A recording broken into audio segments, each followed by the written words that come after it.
Hi everyone, my name is Eitan Miller and welcome back to the Industry Training Series. I'm the equipment manager here at NBS and today we will be finishing up the majority of our build. So we're going to be starting with a matte box. There are really two reasons you might want a matte box.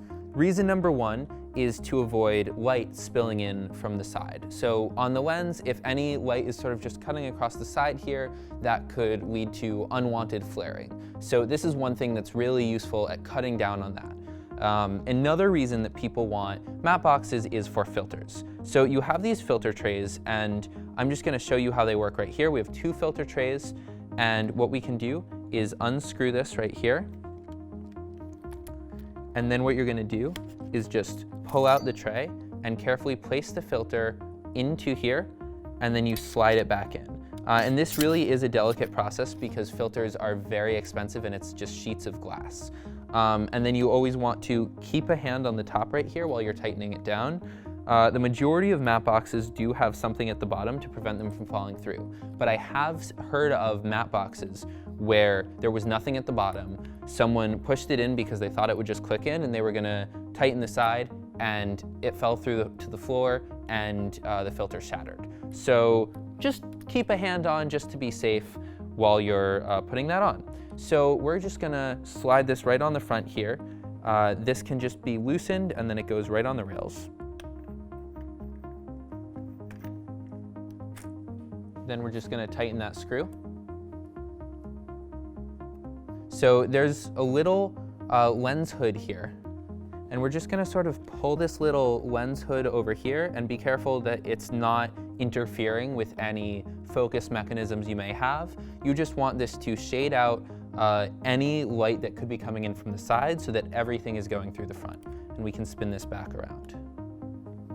So that's really all we need in here unless we want to put on any of our arms on the side. So these are additional tools used to just cut down light spilling in from the side. So there are these two that go on the side, and then we have one called the eyebrow that goes right across the top. So I'm just gonna put those in. The basic way they work is they have these latches right here, and they're these screws. And what you do is you just put them in, slide them down, and then you tighten down those screws. So we're just gonna put this on. You don't want the bottom end to face down because then this could just flop out. You want these rails to be up. We're just gonna make sure these are nice and loose. Slide this right on here and tighten that down.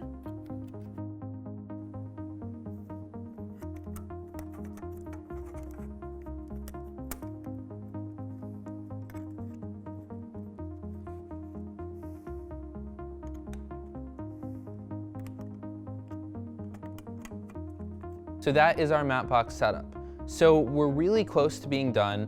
One thing we're just gonna talk about on the matte box is if you have a filter in the matte box, you're going to want a piece of tape right here. I've seen some DPs have Velcro setups on their matte box where they can just stick notes right there.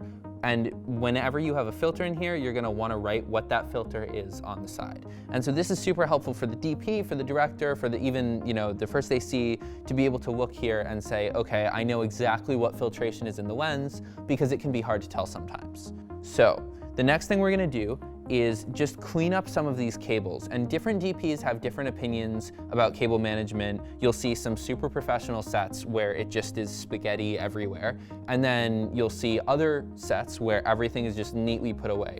So we're gonna go somewhere in between today where we do a little bit of cable management, but it may not be, the tightest it can possibly be.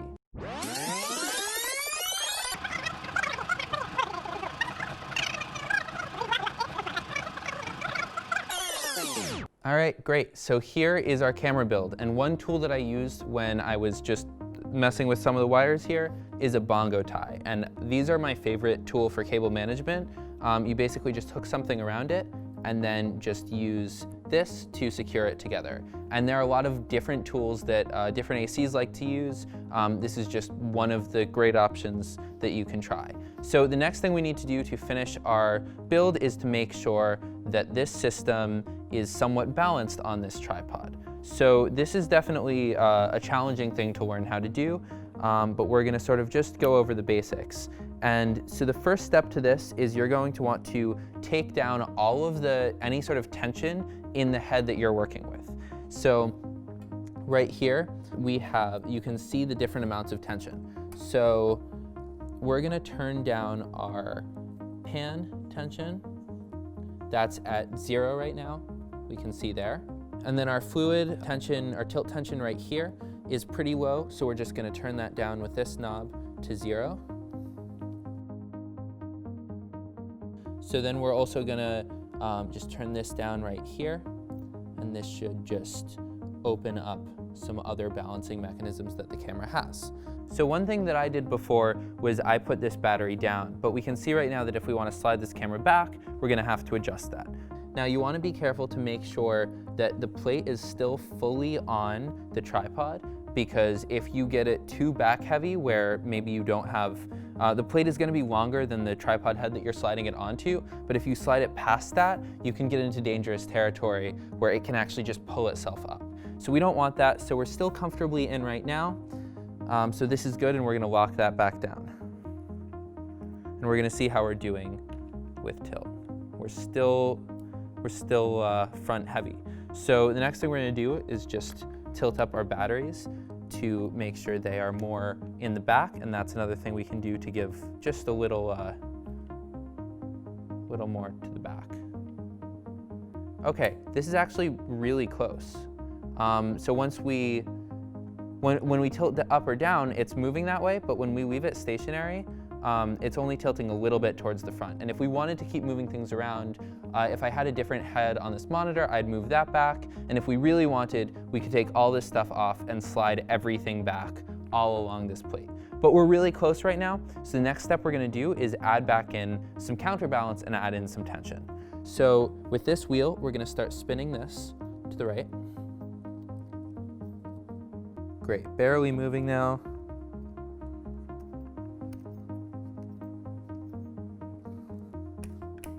It's for the most part staying in the place where we put it. So now to just add a little bit extra to that, we're gonna add a little bit of tension specifically in the tilt. So here we have our tilt tension. We're just gonna add a little bit of tension back in. The amount you add is kind of operator preference. So some people like to operate where it's a little harder to move your camera, and some people like to operate where it's a little easier.